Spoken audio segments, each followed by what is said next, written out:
لیکن اس میں کبھی سواری کم ہو جاتے، سواری نہیں ملتے، تو گھبرانا نہیں چاہیے۔ ہو سکتا ہے کہ اللہ اس کے بدلے میں کہیں اور کسی اور ٹائم دے دے، واپسی کا ٹائم اس کے بدلے میں سواری اور زیادہ ہو جائے۔ تو اس طرح وَنَقْسِم مِّنَ الْأَمْوَالِ، اور مالوں میں کمی کر کے، وَالْأَنفُسِ، اور جانوں میں کیسے؟ کبھی کیا ہوتا کہ کوئی انسان ہوتا، اس کے اپنے نظر کے سامنے جوان بیٹا کا انتقال ہو جاتا، یا کسی کی بھائی کا انتقال ہو جاتا ہے، یا باپ کا انتقال ہو جاتا، ماں کا انتقال ہو جاتا ہے، یا تو پھر اپنے ہی رشتہ دار، قریب رشتہ دار کا انتقال ہو جاتا ہے۔ وَنَقْسِم مِّنَ الْأَمْوَالِ وَالْأَنفُسِ وَالثَّمَرَاتِ، اور کس چیز میں کمی کر کے؟ ہاں، تو میں یہ بتا رہا تھا کہ کبھی کسی کا کوئی قریبی رشتہ دار ہی انتقال کر جاتا ہے، تو اس پر کیا کرنا؟ ہمیں صبر کرنا چاہیے۔ یہ اللہ کی طرف سے آزمائش ہے۔ ویسے تو دنیا سے ہر ایک کو جانا ہے، بس کسی کا وقت آگے پیچھے ہوتا رہتا۔ وَنَقْسِم مِّنَ الْأَمْوَالِ وَالْأَنفُسِ وَالثَّمَرَاتِ، اور کس میں کمی کر کے؟ اور پھلوں میں کمی کر کے۔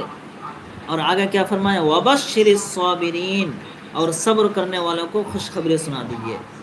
یعنی جو ان چیزوں میں مبتلا ہو اور پھر صبر کریں تو ان کے لیے خوشخبری ہے، اور اگر ان چیزوں میں مبتلا ہوں اور جزا فضا کرے کہ اللہ کو صرف ہمیں ہی نظر آیا کیا، اتنے دنیا میں اتنے سارے لوگ ہیں، ہمارے ساتھ کیوں ایسا ہوا، ہم ہی کیوں بیمار پڑتے ہیں، تو اس طرح کی جزا فضا نہیں کرنا چاہیے۔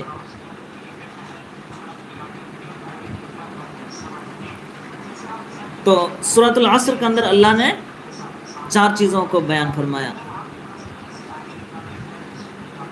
إِلَّا الَّذِينَ آمَنُوا، وہ 4 لوگ گھاٹے میں نہیں ہیں۔ إِلَّا الَّذِينَ آمَنُوا، جو لوگ ایمان لائے، اور ایمان لانے کے ساتھ کیا کیا؟ ایک یہ ہو گیا کہ ایمان، اور دوسرا نیک اعمال، وَعَمِلُوا الصَّالِحَاتِ، اور نیک اعمال کرے، یہ لوگ گھاٹے میں نہیں ہیں۔ اور تیسرا کون ہے؟ وَتَوَاصَوْا بِالْحَقِّ، اور حق بات کی تلقین کرے۔ پہلا آمنو، ایمان، جو لوگ ایمان لائے وہ گھاٹے میں نہیں ہیں، نقصان میں نہیں ہیں۔ الا الذین آمنوا وعملوا الصالحات، اور جو لوگ نیک اعمال کیے وہ بھی گھاٹے میں نہیں ہیں، نقصان میں نہیں ہیں۔ وتواصوا بالحق، تیسرا کون ہے؟ جو آپس میں ایک دوسرے کو حق بات کی تلقین کرے، یعنی کہیں اگر کچھ بولنے کا موقع آ جائے تو حق بات کہے، یہ نہیں کہ اپنے رشتہ دار ہیں، اپنے قریبی ہیں تو کیا کیے؟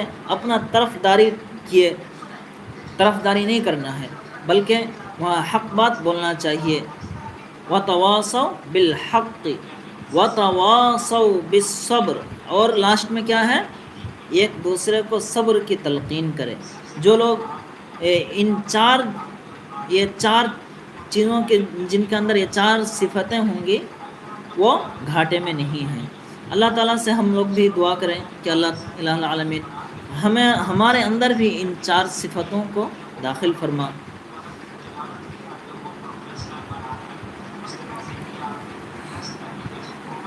اور سب بتائیں۔